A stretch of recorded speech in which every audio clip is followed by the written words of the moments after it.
حدیث پاک کے راوی ہیں سیدنا حضرت ابو ہریرہ رضی اللہ تعالیٰ عنہ ارشاد فرماتے ہیں کہ رسول اللہ صلی اللہ علیہ وسلم کو فرماتے ہوئے میں نے سنا تھا کہ حضور فرماتے تھے ان اول ما یحاسب بہ العبد یوم القیامت من عملہ صلاتہ، کہ انسان دنیا میں جتنے بھی اعمال کرتا ہے، جتنے بھی عمل کرتا ہے، جب قیامت کا دن ہوگا سب سے پہلے اس کے اعمال میں سے نماز کا حساب کتاب لیا جائے۔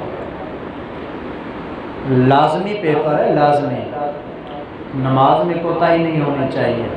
نماز مسلمان کی پہچان ہے، نماز کا اہتمام کرنا چاہیے۔ یہی نماز ہی تو ہے جو ہمیں کافروں سے الگ کرتی ہے، کہ پتہ چلتا ہے کہ یہ مسلمان ہے۔ تو نماز کا اہتمام کرنا چاہیے کہ اعمال میں پہلے نمبر کے اوپر نماز کے بارے میں پوچھا جائے گا۔ فرمایا فَإِن صَلُحَتْ فَقَدْ أَفْلَحَ وَأَنجَحَ، اگر اس کی نماز ٹھیک نکلی کہ نماز پڑھتا بھی پوری تھا اور پڑھتا بھی درست، یعنی شریعت کے مطابق اور سنت کے مطابق تھا، حضور فرماتے ہیں فقد افلح، اللہ کی ذات کی قسم جس کی نماز ٹھیک نکلی وہ بندہ کامیاب ہو گیا۔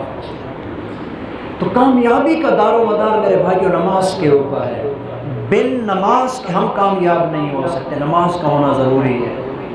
آج ہم سمجھتے ہیں کہ کامیابی مال میں، دولت میں، دنیا میں، پیسے میں، حکومت میں، سلطنت میں، حسن و جمال میں، مکانات میں، آل اولاد میں، یہ ساری چیزیں اس وقت تک ہیں جب تک یہ ہماری ماتھے والی آنکھیں کھلی ہوئی ہیں۔ جو ہی یہ ماتھے والی آنکھ بند ہوتی ہے نا، سب کچھ فنا ہو جاتا ہے، کوئی شاید ساتھ نہیں جاتی۔ قبر کے اندر جانے کے بعد بھی جب اسے سوال جواب ہوتا ہے نا، حدیث پاک میں آتا ہے کہ جب بندہ قبر میں ہوتا ہے سوال جواب ہوتے ہیں، اس کے سامنے منظر ایسے ہوتا ہے جس طرح کہ سورج ڈوبنے والا ہے، تھوڑا سا وقت جو ہے نا عصر کی نماز کا باقی ہے۔ فرشتے اس سے سوال کرتے ہیں من ربوں کا، من نبیوں کا، ما دینوں کا، ما یدری کا۔ فرشتے اس سے سوال کر رہے ہوتے ہیں، وہ آگے سے کہتے ہیں یار جو مرضی ہے پوچھنا ہو بعد میں پوچھ لینا، سورج ڈوبنے لگا ہے، مجھے کم از کم نماز پڑھ لینے دو۔ مرنے کے بعد نماز کی فکر ہے جی، نماز پڑھ لینے تو میری نماز رہ جائے گی۔ فرشتے آگے سے کہتے ہیں نم کا نومت العروس ہو، اگر تجھے نماز کی اتنی ہی فکر ہے نا پھر سو جا دلہن کی طرح جی، تو اسے کوئی سوال جواب نہیں ہوگا۔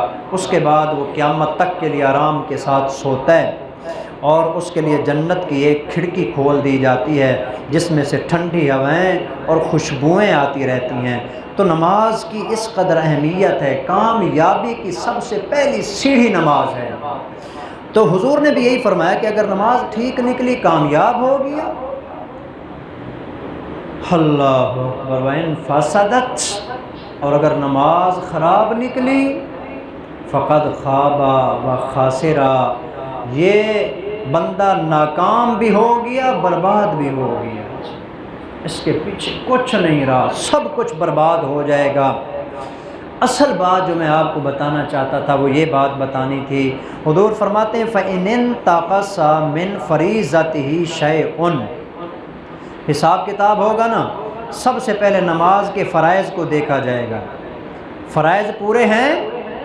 فرماتے ہیں کہ اگر فرائض میں کوئی کمی رہ گئی ہوگی جی، جیسے آج کل ہمارے ہاں رہ جاتی ہے جی، ہماری کیا نمازیں ہوتی ہیں جی، فرائض میں کمی رہ جاتی ہے، خشوع پورا نہیں ہوتا، خضوع پورا نہیں ہوتا، توجہ پوری نہیں ہوتی، اللہ کی طرف دھیان نہیں ہوتا، نماز کا دھیان نہیں ہوتا، کمیاں کوتاہیاں رہ جاتی ہیں۔ حضور نے فرمایا، اللہ تعالیٰ فرمائیں گے قال الرب تبارک و تعالی، اللہ تعالیٰ فرمائیں گے انظروا، ذرا چیک کرو، فرشتوں سے کہا جائے گا حل لعبدی من تطوع، میرے بندے کے نام اعمال میں نفل عبادت ہے؟ فرائض میں کمی آ گئی ہے، پکڑا جائے گا۔